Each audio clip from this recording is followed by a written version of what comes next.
Good to see all you out today. I went to Congressman Schuler's and came out here. The Democrat Party's alive and well. Good job. I'm going to give you a little bit of a reality check as we head into this campaign. When I got in this business some 30 years ago, we had Mr. Ramsey from Madison County as Speaker of the House for 8 years, and we got everything we wanted. And I just thought he fell out of the sky, and he was pretty easy to get. We lost Liston in a hostile takeover in the coalition government. We went out in the next election and won more seats in the House than any House in the nation. We took it back from that coalition. We had Dan Blue as Speaker of the House, the first black elected to that office, the only one. We had Marie Colton from Buncombe as Speaker Pro Tem. I chaired Appropriations. Joe Hackney, who's now Speaker of the House, was Chairman of Finance. Mickey Michaud, who is now the Chairman of Appropriations in the House, was the J1 Chairman. And we were hauling the mail. And then 1994 happened. And most of you are too young to even know what I'm talking about. That's probably when you were born. We came home, we had all Democrats from the mountains. We all had 10 years experience plus. We had access to the highest, well, let me put it another way. We're in the back room where all the levers are. You can make things happen, and we just had it going our way.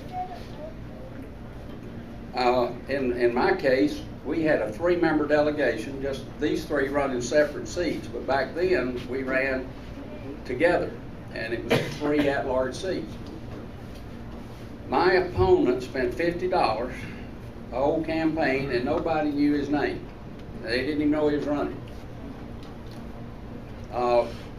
When it was over, and we woke up the next morning, we had lost 12 mountain legislators, all with 10 or more years of experience. I had lost, so I'm gone. Dan Blue lost control of the House. His speakership was over. The Senate survived by 1 member only because they didn't run people against everybody. But here in Buncombe County, we lost 2 senators and 3 House members. And I ran the strongest of the Democrats, and I got beat 3,500 votes. Now this is in a county where Barack Obama carried it by 16,000 votes. And all that happened that year, all the analysis, it was nationwide as a matter of fact. The analysis was, all that happened was our side didn't vote. We stayed home. And we just didn't get out here and get the voters to the polls. And their side did. And actually, they beat us in a landslide when they got less votes than they'd gotten in the 2 previous elections. It's just we didn't show up. So I'm going to tell you, I was talking to Paul up there a while ago, checking his pulse. I'm going to live with him between now and the election. Just remember, the way you win these elections, these people will put on an excellent show for you. We'll spend the money, we'll raise the money, we'll set the agenda. We are proud of what we've done and will do, and we will tell people. And the people are on our side, by the way, and the polling all shows it. But if our people don't show up to vote, we're dead. And there's nothing we can do about that. We don't have the manpower in our campaigns to turn these votes out. The party's got to do that for us. And I know all of you all are working at that and are volunteering out here and are making the calls. And I want to thank you for that and just tell you that this election and our ability to have good government for the state and good government for Western North Carolina for the next 20 years is in the balance of this election. Whoever wins this election will draw the districts for the next 10 years. And I can promise you, if you draw them, you won't have any Democrats in these mountains. I've helped draw them. I've drawn them 3 times now, and I'm telling you, there are a lot of Republicans around here, and it's very difficult to keep Democrats in these seats. After '94, I don't think we had a Democrat in the mountain counties in the Senate. We lost Dennis Winter and Herbert Hyde here in Buncombe.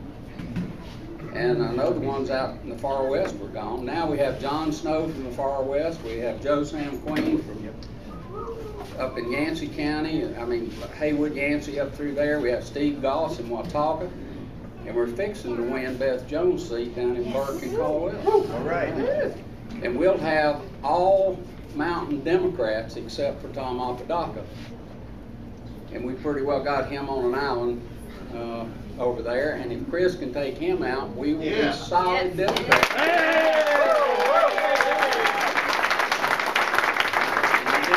Everything we can to help him. He's got a real uphill battle because when we drew these districts, they put all the Republicans over there.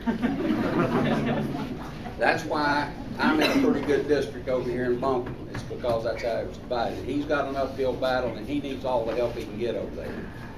I can tell you from talking to people out here and from looking at polling, we're winning. They have scared our people to death. I'm out here having to raise some terribly big money to help out in these statewide campaigns, and nobody has told me no and to anything I've asked for. The people are breathing fire, they're scared, and they want to get out here and make sure we don't lose all this again. And for you young'uns, your future, the next 20 years, rides on this election. I won't tell that to you in 2 years because we will have redistricted. If you want to throw me out, it'll be a Democrat district, so you'll be able to put somebody back in there. But this one's critical. Once again, thank you for all you're doing. This is totally different from '94. When I got home in '94 from Raleigh, we had 13 precinct chairs supporting Republican candidates. That's in what disarray we were back then. This time I'm not seeing any of that. Everybody's breathing fire and we're all going in the right direction. So once again, thank you for everything you do. We'll do our part.